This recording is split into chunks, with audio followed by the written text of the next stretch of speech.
Saúdo os irmãos com a graça e a paz do Senhor Jesus. É um privilégio e uma alegria imensa estar com vocês aqui novamente para tratar desse tema tão maravilhoso que é a aliança do nosso Deus conosco. E hoje, pela manhã, devo falar em dois momentos. Na primeira parte, falar sobre a aliança como um pacto soberanamente administrado por Deus. E num segundo momento, falar da aliança como um testamento, e é uma pergunta o título da palestra. E nós vamos ver que temos a nossa Bíblia dividida em Antigo Testamento e Novo Testamento, e de onde veio isso, e como é que essa expressão acabou incorporada em nossa maneira de falar a respeito do pacto de Deus conosco. Bom, eu quero conectar um pouco daquilo que vou falar com aquilo que vem sendo dito aqui, para que você possa fazer boas associações. Essa imagem aqui é o resumo do curso de Teologia Bíblica que nós ministramos lá no Seminário Presbiteriano Brasil Central. Os alunos precisam ser capazes de explicar essa imagem como um todo. É um mapa da revelação bíblica desde Gênesis capítulo 1 até Apocalipse capítulo 22. E explicando isso muito brevemente para você. Deus entrou em aliança com o ser humano logo na criação. Claro, nós já vimos isso, que houve uma aliança intratrinitária, um pacto entre Deus o Pai, Deus o Filho e Deus o Espírito Santo, na eternidade, antes da criação de qualquer coisa, inclusive do tempo. E aí então, esse pacto, Deus foi servido determinar que Ele criaria o homem e que haveria a queda, e que então o seu Filho Jesus seria o Redentor daqueles que o próprio Pai havia escolhido. E nós não estamos aqui abarcando nesta imagem a aliança intratrinitariana anterior à criação. Mas estamos falando no canto esquerdo da imagem da aliança da criação, aquele momento em que Deus se aproxima de Adão e diz: então, vai ser assim, você vai ficar aqui no jardim, você vai cultivar e guardar o jardim, aqui está a tua esposa, coloque nome nos animais, guarde o sábado comigo, e estes são os termos da nossa relação. Deus soberanamente coloca isso. Como nós já enfatizamos, não há um espaço em que Adão tem oportunidade de dizer: Senhor, não tem uma máquina aí para a gente cortar a grama, para não precisar fazer tanto esforço, ou quem sabe a gente pode ter 5 dias de trabalho e 2 de folga. Não teve esse tipo de negociação. As condições do pacto de Deus com a humanidade foram soberanamente estabelecidas. E o que era prometido ali era a manutenção da vida em relação à obediência. Ou seja, Adão só precisava obedecer para permanecer naquele estado de bem-aventurança, felicidade e comunhão com Deus eternamente. Por causa disso, na nossa confissão de fé, esse pacto inicial é chamado de pacto das obras, porque dependia, é claro que nós estamos falando aqui de uma perspectiva completamente horizontal, a manutenção da felicidade de Adão dependia do que ele fizesse. Se ele obedecesse, então ele seria permanentemente feliz. Se ele desobedecesse, então ele colheria os resultados desastrosos da sua desobediência. E, portanto, a confissão de fé chama esta aliança da criação de pacto das obras. A nomenclatura preferida atualmente já não é mais essa. Note, nós não estamos desacreditando em nada a nossa confissão de fé. Mas já foi dito aqui que lá nos anos 1640, quando a confissão estava sendo formulada, essa teologia ainda era muito incipiente. Então, seu desenvolvimento estava acontecendo ao mesmo tempo em que a confissão era formulada. Assim, a nomenclatura que hoje é preferida por alguns, e eu creio que é uma boa escolha, aliança da criação, coloca um pouco mais de ênfase na soberania de Deus no ato da criação e retira um pouco daquela questão das obras. Por quê? Porque na aliança que se segue, e nós vamos ver bem isso daqui a pouquinho, que é a chamada hoje de aliança da redenção, ou pacto da graça em nossa confissão de fé, nós também somos responsáveis em produzir boas obras. Nós estamos em Cristo, não estamos? Sim, as obras foram as dele, que nos trouxeram a um relacionamento de paz com o Senhor. Mas isso significa que, porque Jesus fez tudo e obedeceu a Deus e morreu na cruz, nós estamos liberados de fazer coisas para Deus e de viver para Deus? Não. Então, mesmo na nova aliança que agora temos com Deus, há um espaço para as nossas obras. Razão pela qual chamar o pacto da criação de pacto das obras parece não ser o mais apropriado, porque existem obras requeridas do ser humano na aliança subsequente. Também é dito pacto da graça para a aliança de Deus com Adão e a humanidade depois da queda. Mas essa nomenclatura também está sendo substituída, porque, se nós olharmos bem, também existe graça na relação de Deus com Adão antes da queda. Não a graça de um miserável pecador que merecesse condenação, mas existe a bondade de Deus, que coloca Adão e sua esposa num jardim paradisíaco, que dá a eles toda a estrutura para viverem felizes e bem-aventurados. Ou seja, você percebe a bondade de Deus alcançando os nossos primeiros pais. Por isso, apesar de conhecer e de entender a motivação histórica que levou os nossos irmãos da Assembleia de Westminster a usarem a terminologia pacto das obras e pacto da graça, eu prefiro usar a terminologia aliança da criação e aliança da redenção. Quando me refiro, portanto, à aliança da criação, falo sobre o que Deus conversou com Adão e estipulou para Adão e a sua esposa no Jardim do Éden antes da queda. E quando me refiro à aliança da redenção, então, descrevo as condições do pacto de Deus com a humanidade após a queda. E aí, nós vamos ver ao longo da Escritura que esta nova, é melhor não usar a palavra nova, porque nova aliança se refere a Jesus, né? Mas que este segundo pacto, a aliança da redenção, ele se desenvolve ao longo de diversos estágios. Já foi dito aqui, é prometido a Adão e a sua esposa um redentor que vai esmagar a cabeça da serpente. E isso é prometido lá no Éden, na aliança chamada do começo por alguns. Depois parece que o pecado vai triunfar e Deus, através do dilúvio, traz um julgamento, contém a maldade no mundo e preserva a criação até o dia do juízo final, abrindo espaço para o arrependimento da humanidade. É a aliança com Noé, a aliança da preservação. Em seguida, nós ficamos sabendo que esse descendente que vai esmagar a cabeça da mulher virá através de Abrão e sua descendência. É, então, a aliança da promessa. Mais tarde, nós vemos que Deus está formando uma nação, um reino, no meio do qual esse descendente virá e a bênção de Deus se manifestará. É a aliança da lei com Moisés. Mais tarde, Deus afunila ainda mais a sua promessa e deixa mais claro ainda que ele haverá de mandar um rei da dinastia de Davi para governar soberanamente. E isso se cumpre em Cristo, na consumação de todas as coisas, a nova aliança. Ou seja, são muitos termos. Antes da queda, pacto das obras, como diz a confissão de fé, ou aliança da criação, como mencionaremos aqui.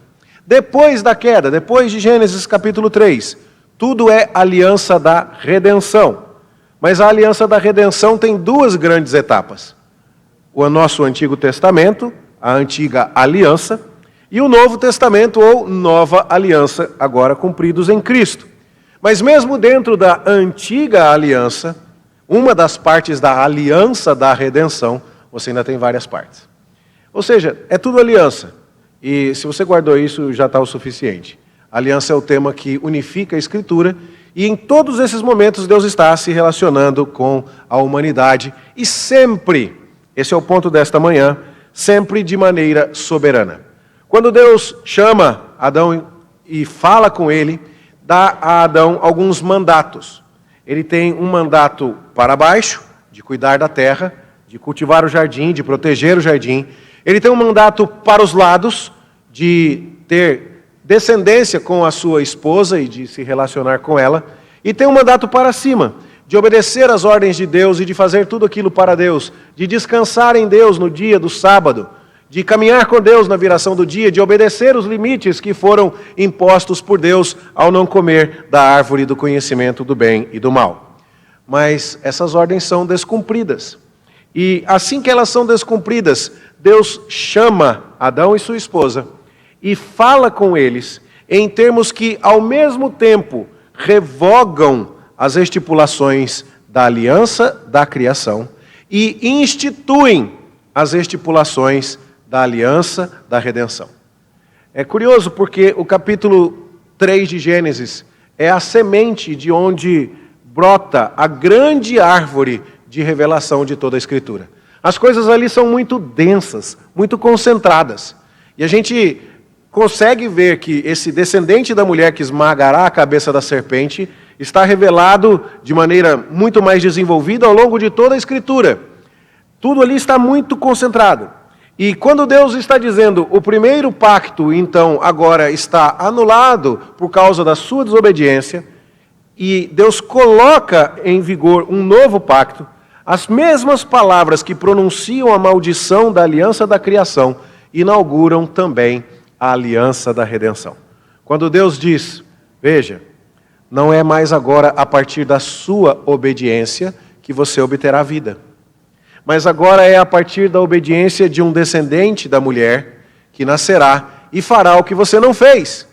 Então você percebe que, ao mesmo tempo em que o primeiro Adão é desacreditado, o segundo Adão é prenunciado. Então, o fim de um pacto é exatamente o início do pacto seguinte. E quem nos fala sobre isso é Palmer Robertson no livro Cristo dos Pactos, que eu recomendo a você sobre esse assunto. Veja, o homem continua a ser responsável diante de Deus para atuar no contexto das responsabilidades originais que lhe foram atribuídas no tempo da sua criação. Não foi assim que aconteceu, veja, cuida do jardim, tenha descendentes e guarde o sábado e não coma daquele fruto. E aí depois Adão vai lá e desobedece. Aí Deus diz, bom, agora plano B, não tem mais jardim, vamos fazer uma fábrica. Não vai ser mais aqui nesse planeta, vamos para Marte. E não vai ser uma mulher agora, você vai ganhar um robô. Não, Deus não muda as coisas. O plano continua o mesmo. E a desobediência de Adão e de sua esposa não altera o propósito de Deus. Então, é importante que nós saibamos disso. Aliás, vale lembrar, o propósito de Deus tinha sido estabelecido lá no pacto intratrinitário, lá na eternidade, de que, de fato, a redenção aconteceria. E se o Cordeiro foi morto antes da fundação do mundo, é porque até mesmo a queda estava decretada. E a nossa confissão de fé fala sobre isso.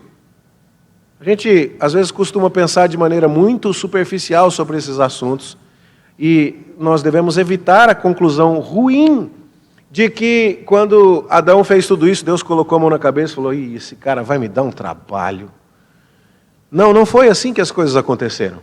Porque Deus planejou e decretou todas estas coisas, de modo que no desenrolar dos fatos que Ele mesmo quis que ocorressem, e Ele mesmo decretou para que acontecessem, o próprio Deus recebesse a glória, por sua justiça ao condenar o pecado, por sua misericórdia ao salvar o pecador, por sua soberania ao estabelecer as condições em que essa salvação haveria de ocorrer. Então, não há plano B aqui, embora o pacto agora esteja sendo administrado de uma forma diferente. O que Deus havia planejado e decretado na eternidade avança rigorosamente conforme o que havia sido planejado. E é importante que a gente pense um pouco sobre isso, porque quando você reflete sobre as ordens que Deus deu ao primeiro casal, você percebe que o plano, estruturalmente falando, não mudou. Ele continuou basicamente o mesmo, embora administrado com uma outra ênfase. Veja, Gerhard van Groningen e alguns outros teólogos vão chamar o primeiro mandamento, a primeira ordem de Deus para o casal de mandato cultural. Palmer Robertson vai falar sobre isso como o trabalho. Então, cultive o jardim e guarde o jardim. Outros vão falar da questão horizontal, do relacionamento do homem com a sua esposa ao constituir a sua família. Vão chamar isso de mandato social. Palmer Robertson vai tratar disso como o casamento. E a relação do homem com Deus é chamada por alguns de mandato espiritual, e Palmer Robertson destaca, dentro do mandato espiritual, a questão da guarda do sábado como um tempo de alegria e descanso no Criador. E como eram essas coisas antes da queda? Bom, o homem devia dominar sobre os animais, ele devia cultivar e guardar o jardim para cumprir o mandato cultural. Com relação ao mandato social, ele devia ser fecundo, crescer, se multiplicar, encher a terra. E com relação ao mandato espiritual, ele andava com Deus no jardim, na viração do dia, ele respeitava os limites que lhe foram colocados por Deus ao não comer da árvore do conhecimento do bem e do mal, e ele separava e santificava o dia do sábado para estar com o seu Criador.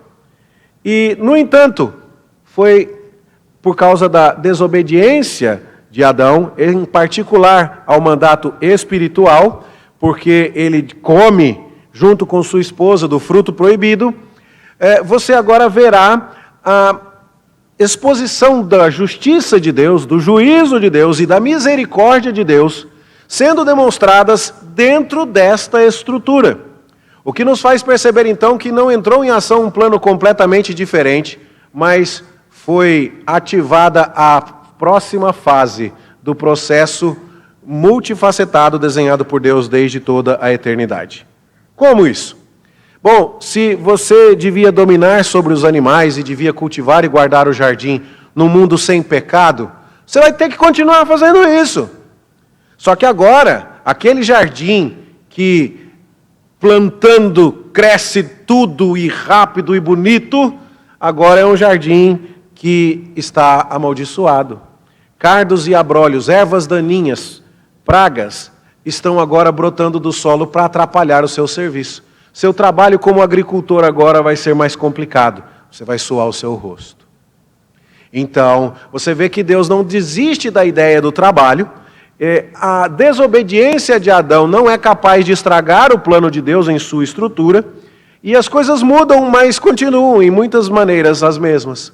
Adão tinha que trabalhar antes da queda. Adão continua tendo que trabalhar depois da queda. Ele ia glorificar a Deus cuidando do jardim. E ele continuará glorificando a Deus cuidando do planeta fora do jardim. Só que antes ele faria isso debaixo de um contexto de bênção. E agora ele fará isso debaixo de um contexto de maldição. A mesma coisa acontece no caso do mandato social. Então a ordem é para que o casal seja fecundo e se multiplique. No entanto, agora esta ordem permanece. Nós ainda somos ordenados a nos multiplicarmos. Filhos são bênçãos de Deus. Nós não somos pais de pet, mas isso é um outro assunto. Nós temos que criar filhos para a glória do Senhor. Filho não custa caro, filho é o maior tesouro. Nossa oportunidade e bênção é de continuar cumprindo a ordem do Senhor. Só que é difícil, porque estamos do lado de fora do jardim. E isso significa dor de parto. E não tem anestesia, Raquel peridural que resolva o problema, porque filho criado, trabalho dobrado. A dor de parto vai até entrar na faculdade, casar, os netos e os bisnetos, e você está lá tendo trabalho ainda. Faz parte, estamos do lado de fora do jardim. É assim mesmo, mas é bênção do Senhor, porque a desobediência de Adão não foi capaz de estragar este aspecto do plano divino. A mesma coisa acontece na dinâmica relacional do homem com a mulher. O desejo da mulher subordinado ao marido, isso já acontecia antes da queda, o homem foi colocado numa posição de autoridade, ele deu nome à sua esposa, nós vamos falar um pouco mais sobre isso ainda hoje. No entanto, é outra coisa se sujeitar a um marido pecador. Sujeitar-se a um marido santo é diferente do que sujeitar-se a um marido pecador, mas a ideia ainda continua a mesma. Da mesma forma podemos falar quanto ao mandato espiritual. Eles estavam no jardim, andando com Deus, mas agora se perceberam nus. E, ao invés de correrem para Deus, correram de Deus. Fugiram de Deus, esconderam-se.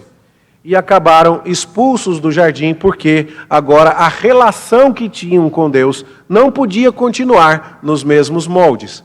Veja, o plano estrutural continua. Os mandatos cultural, social e espiritual ainda permanecem. Adão e sua desobediência não são capazes de estragar aquilo que Deus soberanamente estipulou. E as ordens continuam. No entanto, essas ordens agora serão cumpridas do lado de fora do jardim, debaixo de um contexto de dor, sofrimento e maldição. A frase de Palmer Robertson sobre isso é: o casamento, o trabalho e a ordenança do sábado continuam como as principais responsabilidades do homem, a despeito de seu caráter caído. O que isso quer dizer? O homem ainda é responsável diante do seu Criador. O homem tinha responsabilidades antes da queda e continua a ter responsabilidades após a queda. E você consegue observar isso apenas olhando para o mundo.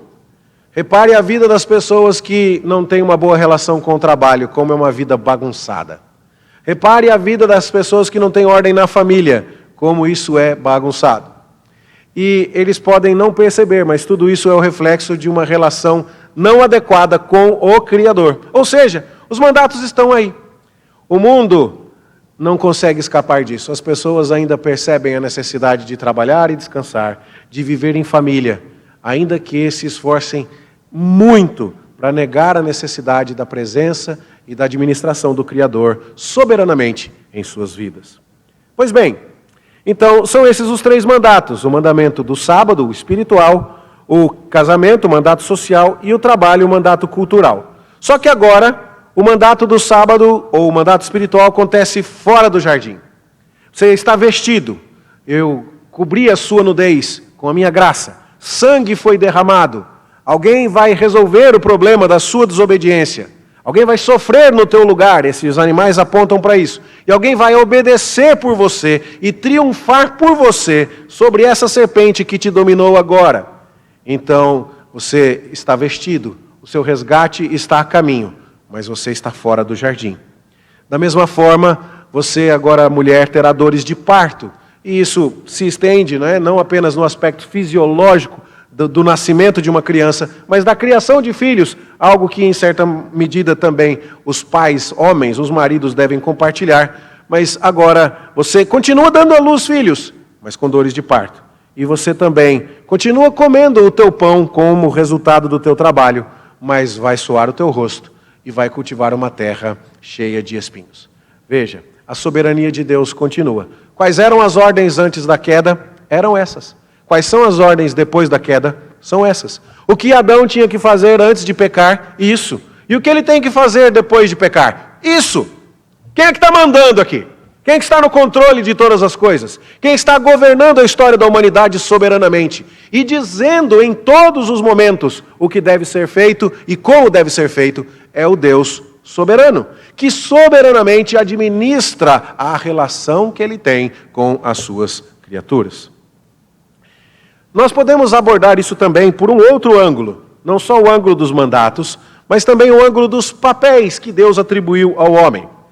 A teologia sistemática, examinando os principais ofícios que nós encontramos na Escritura, fala a respeito desse tríplice papel do profeta, do sacerdote e do rei. Papéis que Deus entregou a Adão lá no Jardim do Éden. O que é um profeta? Um profeta é alguém que fala em nome de Deus para as pessoas. O profeta é a boca de Deus para a humanidade. Adão era profeta, porque quando Deus chamou Adão e disse: você pode comer de todas as árvores, mas daquela não pode, a sua esposa não havia sido criada ainda. E você pode ir lá e ler. Quem foi contar para a varoa o que era para ser feito no jardim, o que podia ser comido e o que não podia ser comido, foi Adão. E quem levou a voz de Deus à sua mulher foi o profeta Adão. Nesse sentido, portanto, ele é profeta. Não estamos falando daquele sentido de Isaías, que faz profecias que se cumprirão 700 anos mais tarde. Estamos falando no sentido de profecia que eu estou cumprindo neste momento, ao falar com você a respeito da palavra de Deus. Eu estou sendo profético neste ato de agora. E Adão tinha essa responsabilidade profética. Por outro lado, o sacerdote faz a via inversa. O sacerdote é aquele que, em vez de representar Deus para os homens, como faz o profeta, ele representa os homens diante de Deus. Esse é o papel do sacerdote. Então, a conversa da raça humana com Deus, quem falava em nome de Deus aos homens? Resposta: Adão. E quem falava em nome dos homens a Deus? E a resposta é: Adão também. Bom, vamos nos lembrar, está tudo na forma de semente, está tudo muito concentrado ali no Jardim do Éden. Tem pouca gente no mundo. Adão vai ter que fazer tudo isso junto e ao mesmo tempo. Então Adão é um sacerdote. E rei? Rei é quem administra, quem governa, quem coloca as coisas no lugar. Quem é que está cuidando do jardim? Quem é que está protegendo o jardim? Cultivando o jardim? É Adão. Então essas coisas se cumprem em Adão. E ele é capacitado por Deus para isso. Ele tem conhecimento e entendimento da vontade de Deus. Deus lhe fala. E agora ele deve transmitir isso. Adão é profeta. Adão é um sacerdote porque ele pode se aproximar de Deus representando a humanidade. Porque ele é um homem santo que tem acesso até Deus. Ele não pecou ainda. Então ele pode se aproximar diante de Deus representando os demais seres humanos. E ele age como rei porque tem domínio sobre a criação. E as suas tarefas? Como profeta, ele deve revelar a vontade de Deus aos homens. Como sacerdote, ele deve representar os demais homens diante de Deus. E como rei, ele deve governar a criação conforme a vontade do Senhor. Estou vendo bastante gente fotografar, fiquem muito à vontade, mas eu mando para você isso aqui com a maior alegria.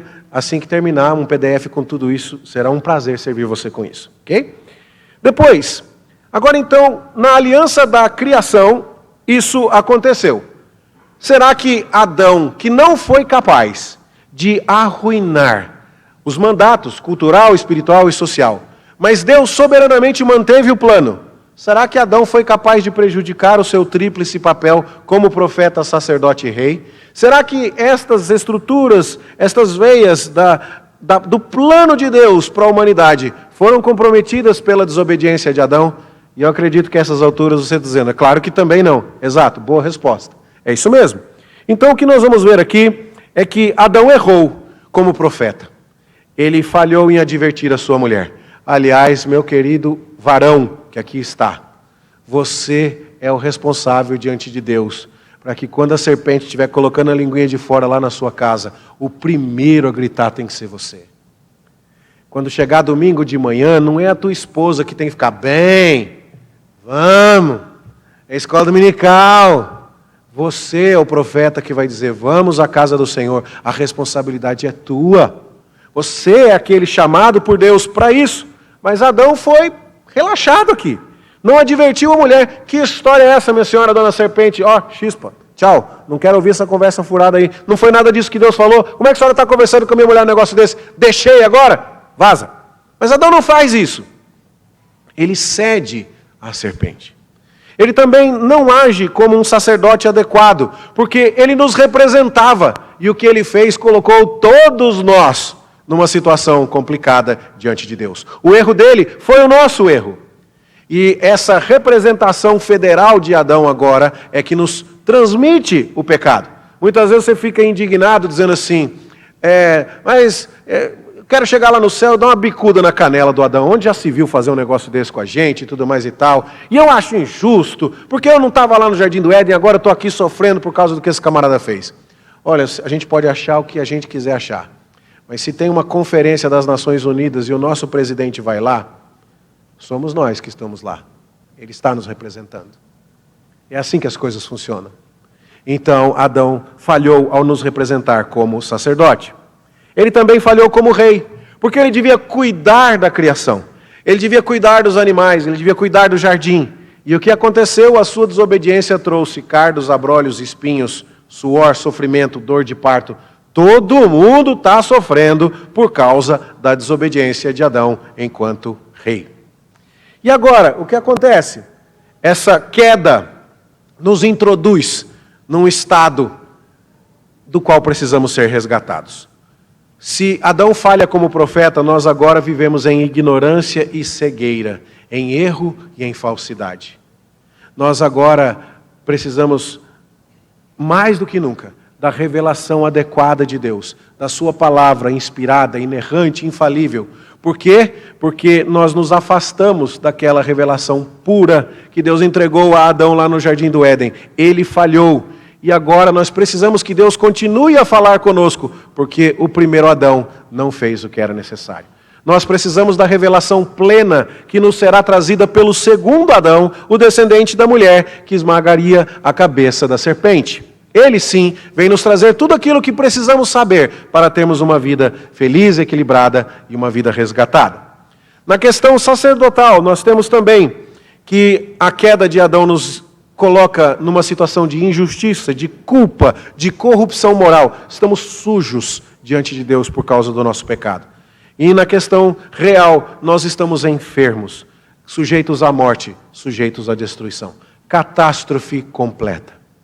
No entanto, Adão, louvado seja Deus, não é capaz de estragar tudo. Queridos, nós somos muitas vezes acusados de vaidosos. Presbiterianos são vaidosos, porque eles dizem que são escolhidos por Deus. E Deus os escolheu, então, na cabeça deles, eles são a última bolacha do pacote. Porque Deus os escolheu. E como Deus os escolheu, eles estão indo para o céu. É um jeito de enxergar, mas eu não vejo muita base para isso. Porque quando a gente diz isso, sabe o que a gente está dizendo na verdade? Se dependesse de mim, eu jamais escolheria Deus. Eu sou podre. E se eu escolhesse Deus por algum minuto, na semana seguinte, no mês seguinte, eu podia mudar de ideia. E eu ia me perder. Você já viu no Instagram aquela figurinha do pastor que vai lá e tira a ovelha da vala, solta a ovelha, coloca a ovelha no pasto, ela anda e pula da vala logo em seguida? Somos nós! Somos nós. Agora, de onde vem a nossa certeza? É que aquele que me resgatou não vai me soltar. Ele disse, as minhas ovelhas ouvem a minha voz e eu lhes dou a vida eterna. Não é que elas participam desse processo e elas conseguem usufruir da vida eterna de mim. Eu dou. E quando ele dá, ninguém consegue arrebatar as ovelhas da mão do mestre. Sabe por que eu vou para o céu? Porque quem está me segurando é Jesus, não sou eu que estou na mão dele. É ele que me pôs na mão dele. Não fui eu que fui para lá. Por isso a gente não canta aqui, segura na mão de Deus, segura na mão de Deus e vai. Não, a gente canta, com tua mão segura bem a minha. É muito diferente. É ele que nos segura, não a gente que segura dele. E isso então nos mostra que soberanamente nada vai nos impedir de chegar lá. Ou seja, Adão não conseguiu estragar tudo. Graças a Deus, porque soberanamente o Senhor estipulou os termos da aliança. E agora então a bênção foi perdida, a maldição foi aplicada. Adão, você falhou. E agora mostrarei a minha justiça sobre você, mas também a minha misericórdia. Quando Deus, no pacto intratrinitário, lá na eternidade, decreta fazer as coisas desta forma, é porque isso serve aos propósitos de Deus, de manifestar a sua glória, de manifestar as suas virtudes, que não poderiam ser conhecidas por nós de outra maneira. De que modo saberíamos que Deus é misericordioso, se não houvesse homens culpados para serem tratados com misericórdia? De que maneira saberíamos que Deus é justo, se não houvesse homens culpados para serem tratados com justiça? De que maneira saberíamos que Deus é soberano, se não houvesse homens culpados para que Deus tratasse alguns com justiça e outros com misericórdia, baseado unicamente em sua eleição soberana? Veja, tudo está debaixo do controle do Senhor. Então, vamos olhar aqui com alguma apreensão para as bênçãos que Adão perdeu. Mas calma, a gente já sabe, tudo vai dar certo no final. A doutrina da aliança nos garante, nós até ouvimos sobre isso, Dr. Derek Thomas falando, que ao final, nós sabemos, tudo dará certo. Adão se escondeu porque estava nu e teve medo, tentou fazer para si cinta de folha de figueira, não funcionou. Deus amaldiçoou a terra, amaldiçoou a serpente. Deus disse, você veio do pó e vai voltar ao pó, você vai morrer. E aí você olha para tudo isso e diz, os mandatos estão comprometidos. Mas calma. Existe um Criador soberano que tem tudo sob controle. E sabe o que Deus faz? Deus recupera a bênção e aplaca a maldição, mitiga, dilui a maldição através do Senhor Jesus Cristo. Você estava nu e se escondeu? Pois eu estou indo te buscar. Adão, cadê você? Vim buscar você. Você estava nu e fez folha de figueira, fez roupa com folha de figueira? Não está boa. Eu vou fazer uma roupa boa para você, de pele de animais. E eu vou te vestir com o inocente que vai entregar a vida para cobrir a tua vergonha. A terra foi maldita por causa da tua desobediência? Vamos entender uma coisa. O casal não foi amaldiçoado. Olha, você já parou para pensar nisso? Adão, o que você fez? Você pecou? Pois é. Então agora você é maldito. Deus não amaldiçoa Adão e a sua esposa. Ele não os amaldiçoou. Ele diz, a terra vai sofrer, mas você não é maldito. Porque você está debaixo da minha bênção. Porque desde a eternidade eu decretei que você é meu e que eu vou te salvar e que eu vou me relacionar com você. Então a maldição não cai sobre Adão. O casal não é amaldiçoado. A serpente é. E, inclusive, Deus coloca inimizade entre a serpente e o casal. Eu gosto de brincar que se existe um lugar na Bíblia onde alguém poderia dizer, vá para o diabo que te carregue, era aqui. Não é? Já pensou? Deus chega lá e fala assim, bonito, eu fiz tudo isso, pus você no jardim, dei a comida, dei a mulher, vida boa, casa, comida, roupa lavada, e você me apronta para seguir a conversa fiada dessa serpente do diabo? Gostou dele? Preferiu ele? Vai com ele, vai pro diabo que te carrega. Mas Deus não fala isso. Deus chega e fala assim, não vou deixar você ficar amigo dele. Vou pôr inimizade, porque ele não é uma boa amizade para você. Igual pai e mãe faz, viu, jovens que estão aqui me ouvindo? Pai e mãe fazem isso porque eles amam vocês. Eles falam, não vou deixar ser amigo daquele, não vou deixar ir na festa daquele. E pronto. E eles aguentam o BO, porque eles amam de verdade e querem o que é melhor para o filho. E Deus faz exatamente isso. Ele fala, você não vai ser amigo da serpente. Não vou deixar. Que coisa maravilhosa. E aí então, você vai morrer. Você veio do pó e vai voltar ao pó. Eu não avisei que ia morrer? Deus aplica. Papai e mamãe, se você falou que vai fazer alguma coisa, faça, viu? Senão sua autoridade fica minada. Outra lição aqui, né, paralela. Mas olha que coisa. Deus diz assim, você vai morrer, porque a serpente tem agora alguma, né, consequência da sua vitória, aparentemente vitória parcial. Então, você vai morrer por causa da minha justiça, e os efeitos da queda são sentidos. Mas calma, vai vir alguém que vai reverter isso. E agora, então, vai nascer da mulher um descendente que vai vencer a serpente. É curioso que Deus é misericordioso. O pecado entrou através da mulher, foi ela que conversou com a serpente. Mas a salvação também veio através dela. E alguns teólogos enxergam, e eu concordo com isso, que esse é um dos modos de Deus não relegar a mulher a uma posição de condenação muito severa. Então, Deus deu a ela a oportunidade de participar do conserto daquilo que ela ajudou a estragar. Percebe? E essa bondade, Jesus nasceu de uma mulher. Ele tem uma mãe humana. E isso é uma bondade que Deus deu às mulheres. E a história é tão interessante que você vai a Gênesis capítulo 3 e você vê Deus falando. Então, resumo. Vai trabalhar do mesmo jeito, só que agora vai suar fora do jardim. Vai fazer filho do mesmo jeito, só que agora é dor de parto. É problema. E vai se relacionar comigo, só que agora expulso do jardim até que o descendente da mulher esmague a cabeça da serpente. O Adão olha para aquilo e diz assim em Gênesis 3:20, está na hora de mudar o seu nome, meu benzinho. Até agora você se chamava varoa, porque você foi tomada do varão. É algo que não acontece em muitos idiomas, como acontece no idioma hebraico. Antes ele havia dito que ela se chamaria Ishá, porque ela veio do Ish, a mulher que veio do homem. Em língua inglesa isso acontece. Como é que fala homem em inglês? Man. E a palavra para mulher, como é que é? Woman. Tem homem dentro da palavra mulher em inglês. Você já tinha parado para essa reflexão etimológico-filosófica? Então o que acontece? Porque a mulher veio do homem, a palavra para mulher tem homem dentro dela. No hebraico e no inglês. Mas em português não, a gente fala mulher e homem. Isso se perdeu. E é por isso que na nossa tradução é dito chamar-se-á varoa porque foi tomada do varão. Mas pesquisa varão e varoa na Bíblia, você vai ver que só aparece lá. Todas as outras traduções já não usam mais varão e varoa, porque perdeu a ideia. E aí então, o primeiro nome da mulher é esse, varoa. Qual é a mensagem que esse nome passa? Você veio de mim, você é uma só carne comigo, você é osso dos meus ossos, carne da minha carne. Ótimo. Só que quando Deus termina de anunciar todo o seu plano, o Adão fala assim, precisamos de um nome melhor para você.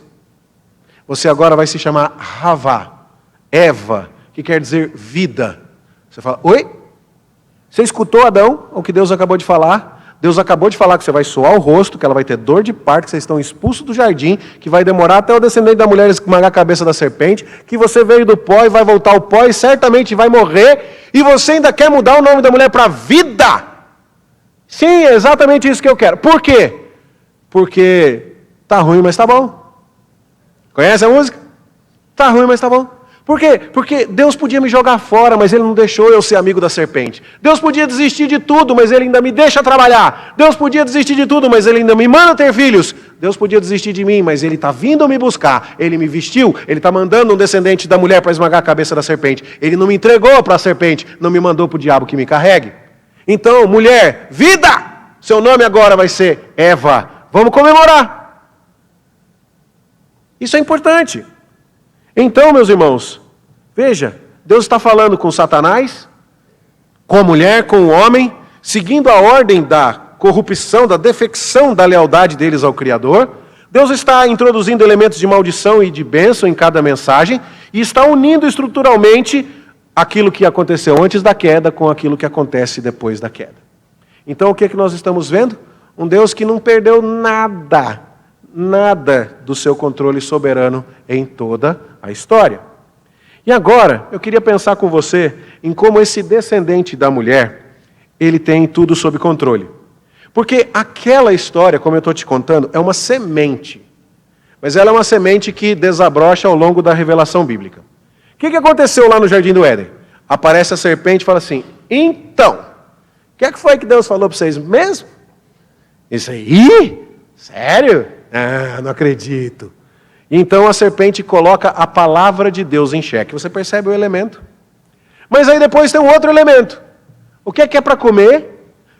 Essa árvore aí não pode comer? Você acha que essa comida é ruim? Comida é uma boa, para com isso. Um elemento de comida, guarde isso. Depois, confiança. Você acha que Deus falou para você não comer isso daí, porque se você comer vai dar errado? Ele não quer que você saiba das coisas boas. Ele sabe que se você comer vai ser melhor para você. Você está confiando nessa palavra de Deus? E depois uma questão de adoração. Porque no momento em que desistem de confiar em Deus e na sua palavra, e passam a confiar na serpente e na sua palavra, nossos primeiros pais estão escolhendo trocar de Deus. E essa é uma questão de adoração. Claro, está tudo muito na forma de semente. Do mesmo jeito que você não pensa em Adão como um profeta, daqueles com roupa de camelo, andando pelo deserto com cajado igual Elias. Você não pensa em Adão como um sacerdote, com o peitoral, com as pedras todas e tal, com a sua túnica e a estola sacerdotal igual Arão. Você não pensa em Adão como um rei num trono, com um cetro e uma coroa igual Davi, mas você viu que Adão é profeta, sacerdote e rei. Você também está vendo estas coisas aqui acontecendo lá no Jardim do Éden. Qual é a palavra colocada em xeque pela serpente? É certo que não morrereis. Qual a palavra colocada? Qual o questionamento da serpente com relação à comida? Se comerdes, se vos abrirão os olhos. A comida é boa. E a confiança? Depois a varoa teve que dizer, a serpente me enganou, confiei na pessoa errada. E a questão de adoração? Vocês adoraram a serpente e se fizeram amigos dela, mas eu vou pôr inimizade entre vocês. Vocês vão adorar a mim, eu estou buscando vocês. Esses elementos estão, portanto, presentes lá na narrativa do Éden. E o que aconteceu lá no Éden? O primeiro Adão se mostrou insuficiente, incapaz. Ele não nos introduz na bem-aventurança eterna, mas ele nos introduz no pecado, ele nos afasta de Deus. E então, agora você vê o povo de Israel no deserto. E o povo de Israel é exatamente aquela nação que Deus está formando, no meio da qual ele haverá de levantar o descendente da mulher que vai esmagar a cabeça da serpente. E o que acontece lá no deserto? Eles duvidam da palavra de Deus. Eles tinham que entrar em Canaã, espiar a terra e voltar trazendo um relatório de como seria a estratégia de conquista. E a maneira como Canaã é descrita remete ao Jardim do Éden. Uma terra que mana leite e mel. Terra boa demais. O novo Éden. E quando os homens voltam de lá, precisa de 2 homens para carregar um cacho de uva. Que coisa estupenda, minha gente. Deus falou que ia reverter a queda. Ele expulsou Adão do paraíso. E agora ele está levando a gente de volta para o paraíso. E sabe o que é curioso? Deus expulsou Adão e Eva e colocou querubins na entrada do Jardim do Éden, para que eles não entrassem. E aí depois, eles deixaram de morar com Deus, Mais tarde, lá no Monte Sinai, Deus fala, faz uma casa para mim, um tabernáculo, que eu vou morar com vocês de novo. Baita reversão. Moravam juntos no jardim, deixaram de morar juntos. E agora iam morar juntos no tabernáculo, no pé do Monte Sinai. E o que é que tem bordado no véu de entrada do tabernáculo? Querubins. Dando, portanto, a ideia de que o tabernáculo é o Éden portátil. E agora Deus está habitando no meio do seu povo. E onde esse tabernáculo será estabelecido de maneira definitiva? Na terra de Canaã. E o que é que tem na terra de Canaã? Cacho de uva tão grande que 2 homens precisam carregar. É o paraíso. Deus está levando a gente de volta para o paraíso. Vamos lá? Vamos. Só que aí os espias vão lá e eles voltam e falam, Moisés, dá não, Moisés. Os caras é grande demais. Não vai dar. E o que eles fazem? Eles colocam a palavra de Deus em xeque. Exatamente isso. E aí? Deus está conduzindo o povo no meio do deserto. Chove pão do céu. Gente, dá para reclamar de uma comida que choveu do céu. Mas aquele povo vai dizer assim, a nossa alma tem fastio desse pão vil. A gente não quer a comida que o Senhor está dando. A gente gostava mesmo era dos pepinos do Egito. Ô povinho difícil. A mesma coisa acontece com a confiança. Eles saem do Egito, depois de pragas e mais pragas. Faraó morreu afogado nas águas do Mar Vermelho. Todo mundo com uma vitória estrondosa. E, no entanto, primeira vez que falta água, eles começam. O Senhor está no nosso meio ou não?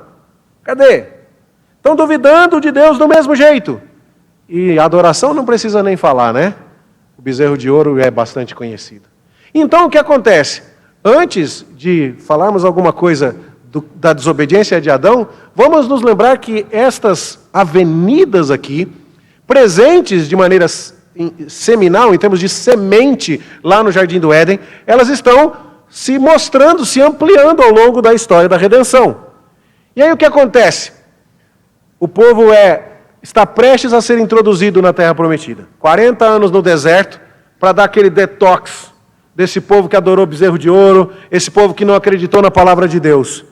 E aí então, o que é que vai ser feito? Moisés vai chamar o povo e vai falar, vocês estão entrando em Canaã, vocês estão entrando no Jardim do Éden, presta atenção pessoal, vou falar pela última vez, porque agora daqui a pouco eu não vou poder entrar com vocês na Terra Prometida. Essa palavra é a vida de vocês, é a palavra de Deus, confiem na palavra de Deus. E saibam, nem só de pão o homem viverá, mas de toda palavra que procede da boca de Deus, comida. Saibam, não tentarás o Senhor teu Deus como vocês o tentaram em Massá e Meribá, pensando, Deus está no nosso meio, não, cadê a água para beber? Não, não façam isso. E só o Senhor Deus vocês adorarão, só a Ele vocês darão culto. Onde é que essa história, que começou com o primeiro Adão, termina? E a resposta é, no segundo Adão. O que aconteceu?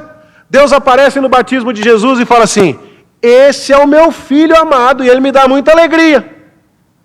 Aí a serpente aparece. Curioso, porque Lucas vai dizer que Jesus foi levado, Mateus vai dizer que Jesus foi levado ao deserto para ser tentado pelo diabo.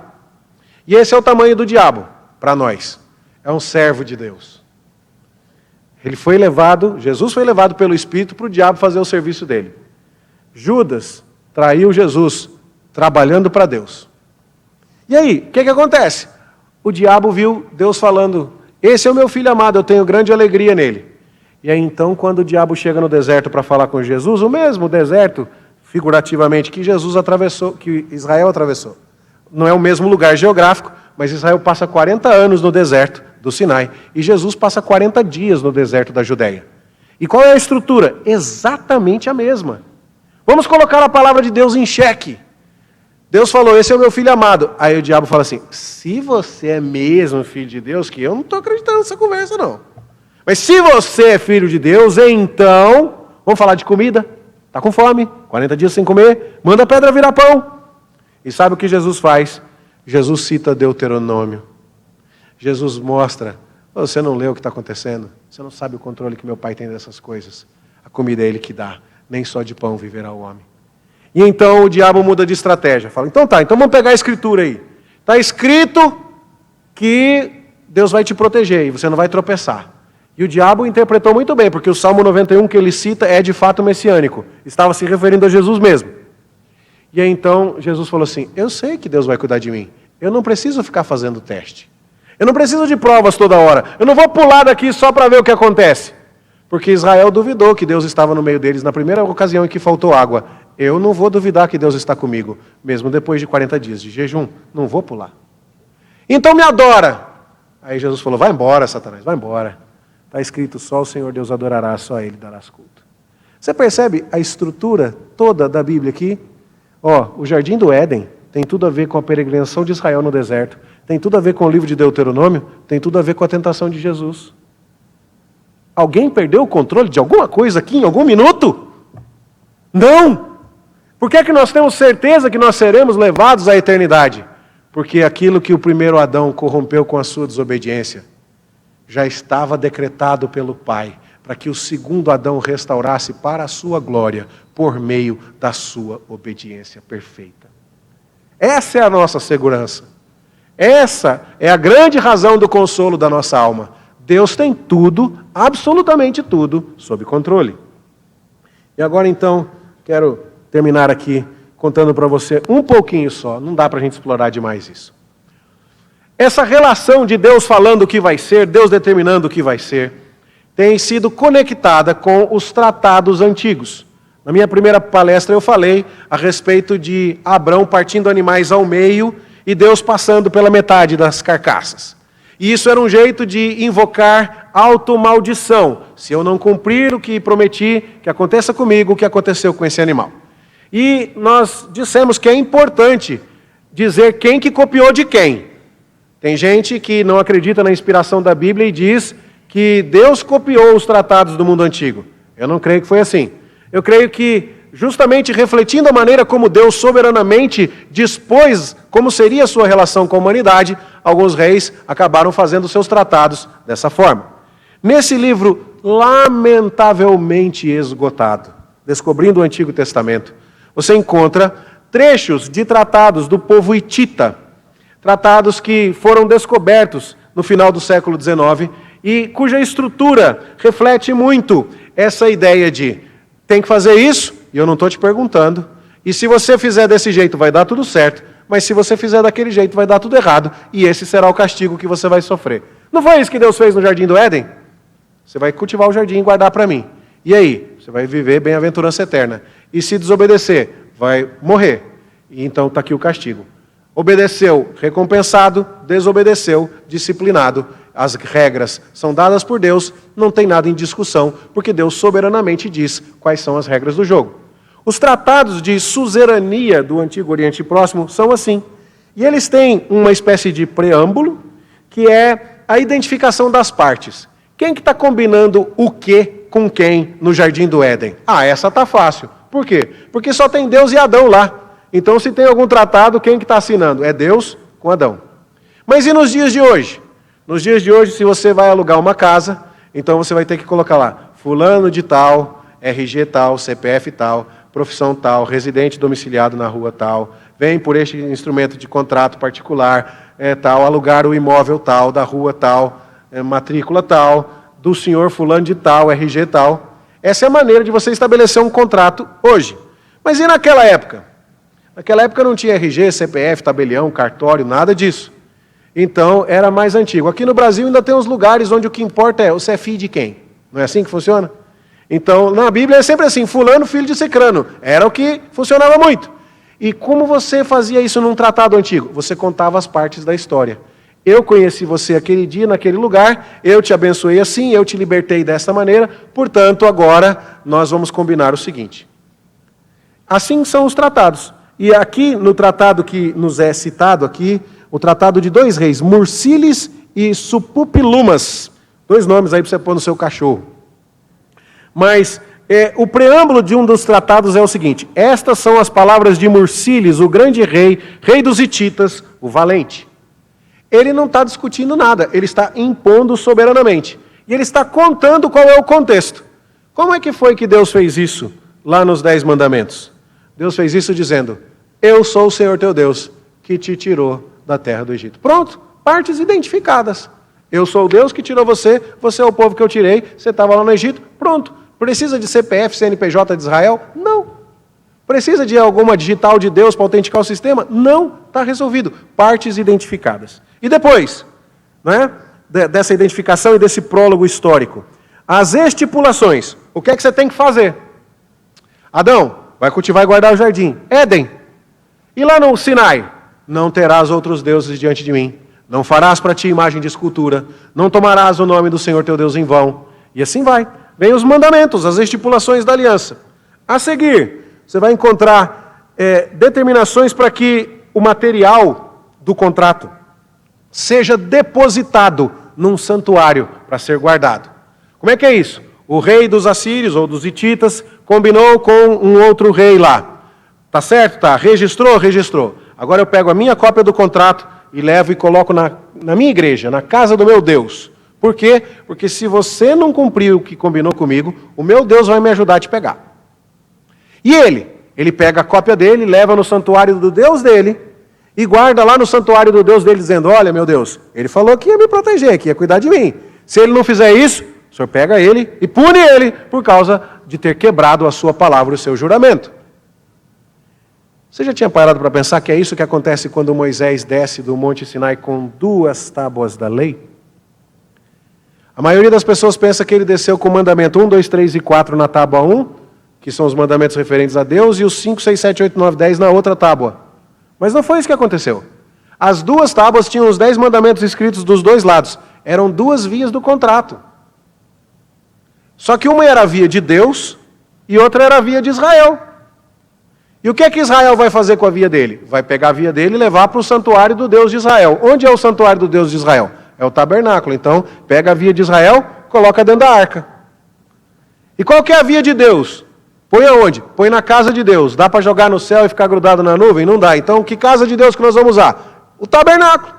Então, pega as 2 vias e coloca lá. Então, você está vendo um contrato soberanamente dado ao povo e garantido com cópias, todas feitas nesse sistema. E agora, testemunhas. A gente está acostumado com uma cultura de testemunha assim. Você pode ser minha testemunha de casamento? Aí você vai lá e no dia da assinatura da certidão de casamento você diz, conheço também, sei quem são, se conhecem, estão casando, onde é que eu assino aí que eu vi casar? Aí você assina. Nós escolhemos essas testemunhas porque nós queremos alguém que seja capaz de, depois de algum tempo, falar assim, você foi testemunha do casamento do Márcio e da Priscila? Fui, eu estava lá. E você viu, eles casaram? Casaram mesmo. Foi no cartório? Foi no cartório. A gente quer uma testemunha que seja capaz de contar o que viu. Mas na cultura antiga, essa não é a melhor ideia de uma testemunha, porque as pessoas que testemunharam o seu casamento, depois de um tempo, podem morrer. Felizmente, nenhuma das testemunhas do meu casamento morreu ainda. Quer dizer, estou pensando aqui, talvez. Não, acho que não, né, meu bem? Acho que não, está todo mundo aí. Mas, na cabeça hebraica, é melhor uma testemunha que não morra. Então, os hebreus vão chamar os céus, a terra, as montanhas, a pedra, como testemunha. Olha, está aqui a testemunha do pacto. Essa pedra aqui, pode perguntar para ela vai te contar tudinho. Mas ela não fala, mas ela estava aqui. Isso para nós não faz sentido, mas para eles não faz sentido outra coisa. É mais ou menos igual a gente, né? Conversando com os árabes que comem com a mão e a gente acha nojento. E eles falam, nojento é pegar um garfo, que muita gente já meteu a boca e pôr na sua. Cada um entende as coisas da sua ética, da sua perspectiva. Para eles, não é? A testemunha era assim. E aí, terminou a testemunha?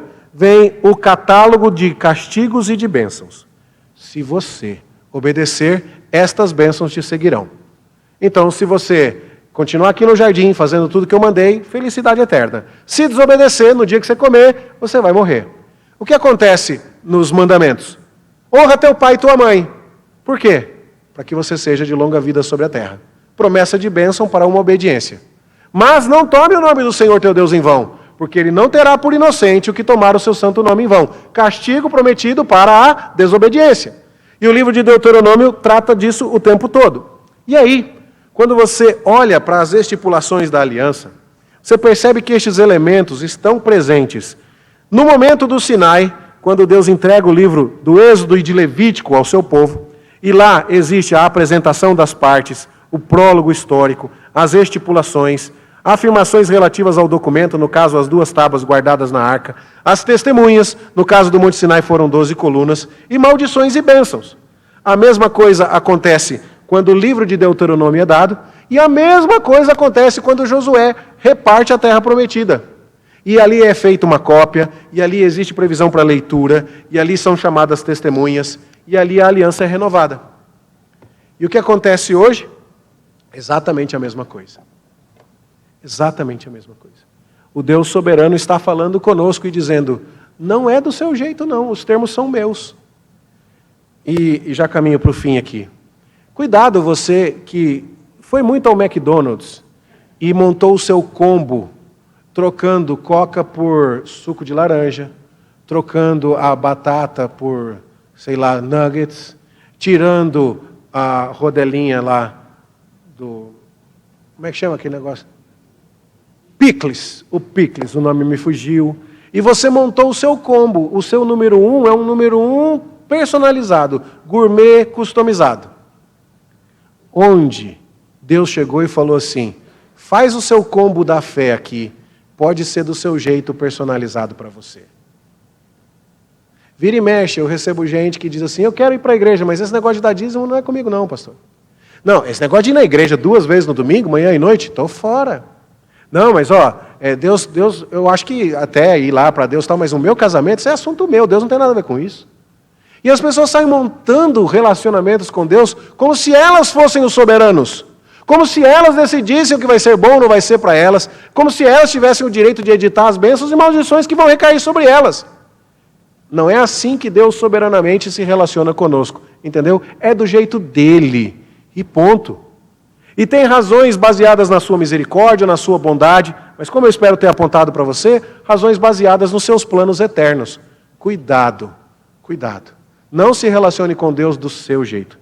É muito triste quando você ouve alguém dizendo assim, pastor, eu sei que está escrito na Bíblia, mas é que no meu caso, pode parar aí a conversa. Pode parar aí. Isso é papo de serpente. Isso é papo do diabo. Deus nos livre disso, porque a aliança do Senhor conosco é uma aliança soberanamente administrada. Que Ele nos abençoe e nos ajude a vivê-la para a sua glória, em nome de Jesus. Amém.